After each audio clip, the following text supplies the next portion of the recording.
you've had two great interviews. So I encourage everyone to go and check out your podcast. Thank you. To be honest with you, it was actually the idea of Leo. Oh, Leo really? longevity. Yeah, we started doing this, so we had like two.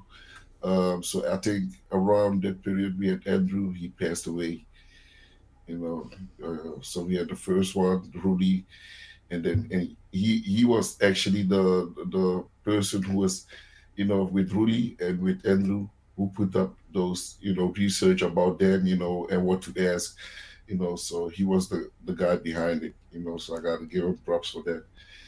Man, and obviously you mentioned the passing of Leo as well, and it's there's obviously speculation and everything going on online and stuff, and we don't get into that. But Yeah, Leo was a guy that behind the scenes, while he had sort of external stuff happening and going on, he was actually very kind to me and helped me out and gave advice, health advice and stuff like that for people in my life at the time. And his messages were nothing but positive, and my interaction with him was nothing but positive. And yeah, it seemed like he really actually helped you out in some ways, because I sort of did some maths and some speculation in terms of who was maybe helping you out, maybe behind the scenes at yeah, some yeah. stage or whatever. And was that Leo?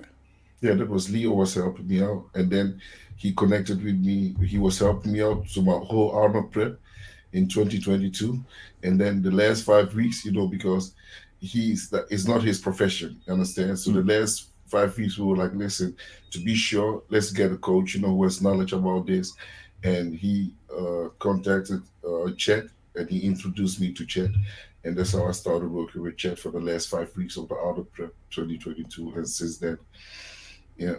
Yeah, and Leo was obviously. I always saw you. You always supported his content. He always supported yours. Was Yeah. your interactions with him all positive and Yes, stuff? definitely. Yeah, always. But we talk more on the WhatsApp, and Yeah, always positive, And even in his darkest moment, we still had contact with each other.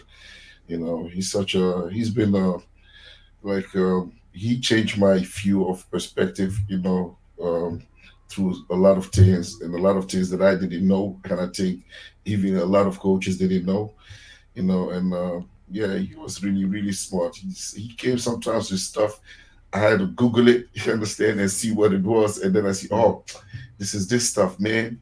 So the terms that he even used for them, those, yeah, he was a smart guy, intelligent as well. And I learned a lot yeah. from him. And I think a lot of people do. And a lot of people send me even messages, that he helped them a lot, and he always replied to you, no matter who you are, if you're a professional or amateur or, it doesn't matter, thick or thin, black or white, if you like respectful, he will always help you. Yeah.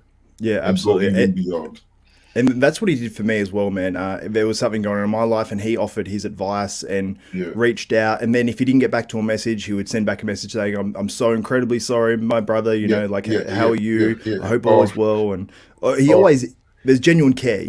yeah, or when he sent a message, he'd be like, William, I'm so sorry, it's too long. Just click double, to speed it up. I'm like, no, bro, I will repeat this like 10, 20 times, so don't worry. Yeah, for sure. But I suppose like you're a guy that seems, I've heard previous interviews with you, we've interviewed before. You seem like a guy that's been hardened from your past as well. So I suppose how did this affect you in terms of, losing Leo? As when you've been through a lot of stuff in your life, I guess you can handle those things better. But how did it affect you?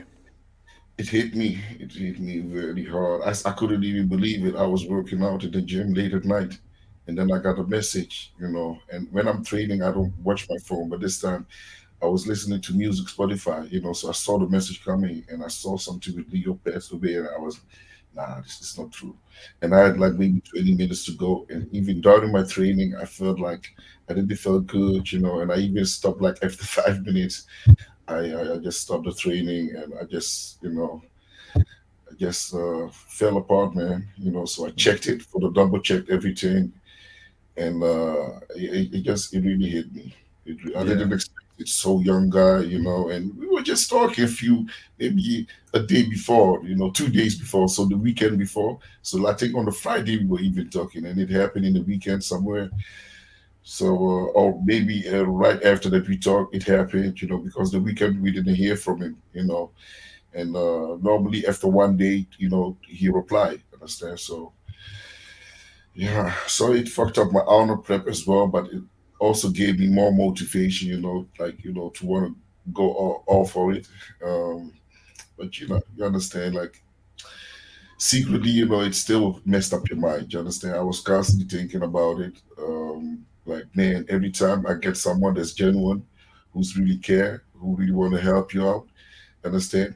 Not asking you for any money, understand? Well, he Mm, really could use it. Um, that's genuine, and then losing these kind of person, it hurts. Yeah, similar feeling I had with Shaw Roden. Yeah. mm, And Cedric as well, because a lot of people don't know. I was tight with Cedric, but really?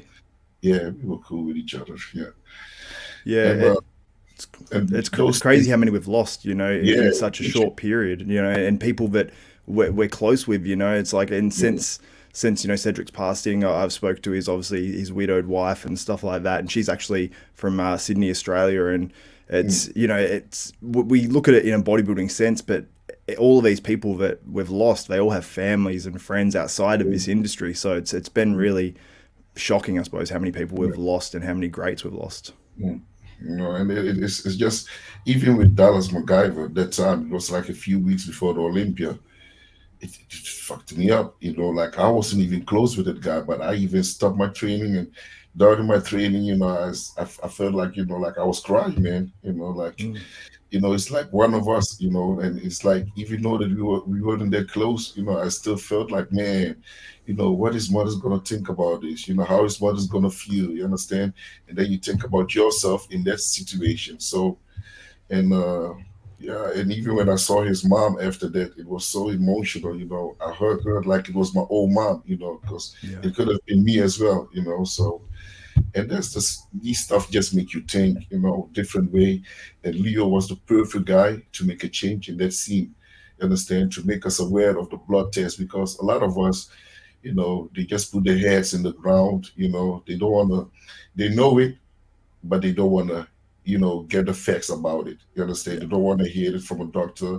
It's like, you have cancer in the family, for instance, and if you have like a disease or like sickle cell or whatsoever, if you have it in the family, it can keep coming back to one another. So if it happened to one brother or one sister, all of the brothers and sisters should go and check themselves. You Yeah. understand? Because they might have it as well. And once you check yourself, you can be on time, to stop those progress. You understand? So if you sit down and just wait, like, oh no, I don't want to know because I'm scared to hear the results. Better be scared to hear the results and that you can do something about it on time, than that you don't even have the time to do anything about it because that can occur as well.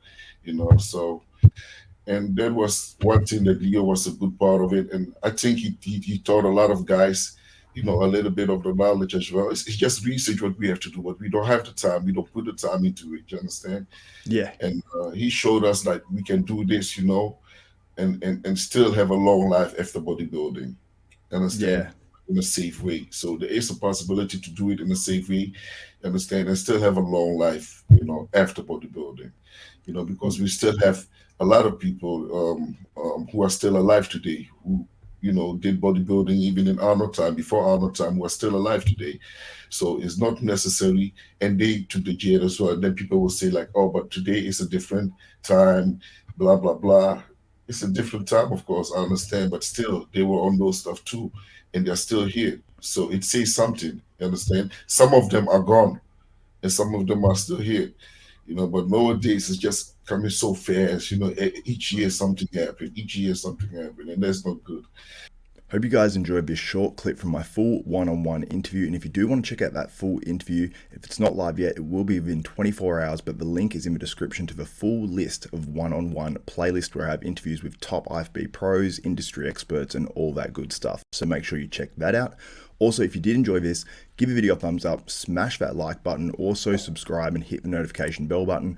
That way you'll be notified of every video that goes up from myself, Xavier Wills at Desktop Bodybuilding, including all future one-on-ones, daily bodybuilding news live, Bodybuilding University, our podcast with the likes of Brett Wilkin, Martin Fitzwater, Nathan Diasha, and a whole range of guys that come on that show.